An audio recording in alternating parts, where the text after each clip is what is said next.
Breaking news చూస్తున్నాం. కాంగ్రెస్ ప్రభుత్వ తీరుపై బీఆర్ఎస్ వర్కింగ్ ప్రెసిడెంట్ కేటీఆర్ ఆగ్రహం వ్యక్తం చేశారు. ట్విట్టర్ వేదికగా తన అభిప్రాయాన్ని అయితే వెల్లడించారు. మొత్తానికి కాంగ్రెస్ ప్రభుత్వం 1000 కోట్ల టార్గెట్ ని ఫినిష్ చేసేందుకే ఈ కూల్చివేతలు చేపడుతుంది అంటూ సంచలన వ్యాఖ్యలు చేశారు.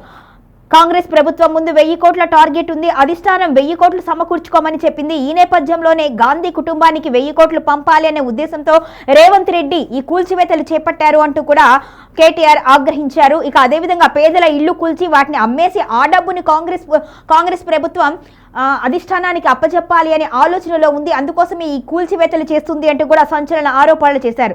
అంతేకాకుండా హైదరాబాద్ లో మరో ప్యాలెస్ కట్టుకోవాలి అనుకుంటున్నారు అంటూ కూడా కేటీఆర్ విమర్శించారు. ఇక కాంగ్రెస్ ప్రభుత్వంపై తీవ్ర విమర్శలు చేశారు. ట్విట్టర్ వేదికగా ఆగ్రహం వ్యక్తం చేశారు కేటీఆర్. మొత్తానికైతే ఇప్పుడు కేటీఆర్ చేసిన ఆ ట్వీట్ రాజకీయంగా సంచలనం రేపుతుంది.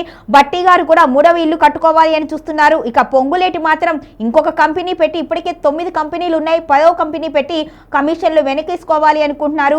పేదల జీవితాలను మాత్రం వీరందరూ కలిసి రోడ్డున పడేశారు అంటూ కూడా ఆగ్రహం వ్యక్తం చేశారు కేటీఆర్. ఇక రాబోయే ఎన్నికల నేపథ్యంలో అధిష్టానం తెలంగాణ కాంగ్రెస్ నేతలకు అయితే టార్గెట్ ఇచ్చినట్టుగా తెలుస్తుంది. అటువంటి ఊహాగానాలు కూడా వినిపించాయి. బీఆర్ఎస్ దీని మీద అయితే సంచలన ఆరోపణలు చేసింది. ఈ నేపథ్యంలోనే ఎన్నికల ఫండింగ్ కోసమే ఒక్కొక్కరి ఆ టార్గెట్లు పూర్తి చేయాలి అనే ఉద్దేశంతో ఈ 1000 కోట్ల కోసమే ఈ కూల్చివేతలు చేస్తున్నారు అంటూ కూడా బీఆర్ఎస్ ఆరోపిస్తుంది. మరోవైపు కొద్ది రోజుల క్రితం సీఎం రేవంత్ రెడ్డి కూడా కొన్ని సందర్భాల్లో వ్యాఖ్యానించారు. తలా ఒకరం చేయేస్తే 1000 కోట్లు చేయటం ఎంతసేపు అనే వ్యాఖ్యలనైతే కేటీఆర్ సీరియస్ గా తీసుకున్నారు. దీనికి సంబంధించి ఆయన ట్విట్టర్ వేదికగా స్పందించారు. మొత్తానికైతే డబ్బులు కలెక్ట్ చేసి అధిష్టానానికి అందించడం కోసమే కూల్చివేతలు చేస్తోంది కాంగ్రెస్ ప్రభుత్వం. అక్రమ పరిపాలన చేస్తూ అక్రమంగా వ్యవహరిస్తుంది. పేదల మనోభావాలతో పేదల జీవితాలతో ఆడుతుంది అంటూ కూడా ఆగ్రహం వ్యక్తం చేశారు కేటీఆర్.